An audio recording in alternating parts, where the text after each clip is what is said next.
Assalomu alaykum hurmatli guruhimiz a'zolari, dehqonlar va aka-ukalar.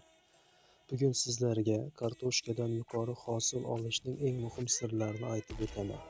Agar siz ham hosilingizni 2 barobar oshirmoqchi bo'lsangiz, videoni oxirigacha ko'rishni tavsiya qilib qolaman.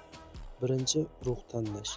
Kartoshka hosili urug'dan boshlanadi. Shuning uchun sog'lom, kasalliksiz va o'rtacha kattalikdagi tuganaklarni tanlash lozim.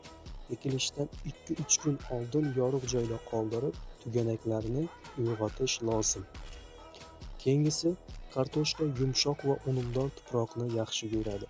Ekilishdan oldin yere chirigan go'ng yoki organik o'g'it solishni tavsiya qilib qolaman. Tuproq havodor bo'lishi hosilning yarmini hal qiladi. Keyingisi, kartoshkani 8-10 sm chuqurlikda ekishni tavsiya qilib qolaman. O'sish davomida 2-3 marta chopiq va tuproq tortish bu juda ham muhim. Sug'orishni me'yorda qiling, ortiqcha suv zarar hisoblanadi. Keyingisi, kartoshka azot, fosfor va kaliyga talabchan. Shuning uchun boshlanishda azot, keyin esa kaliy ko'proq berishni tavsiya qilib qolaman. Bu tuganaklarning yirik va sifatli bo'lishina yordam beradi. Endi kartoshkada kasallik va zarar kunandalar bo'lishi mumkin. Shuning uchun fitoxtora va qo'ng'izlar eng katta muammo hisoblanadi.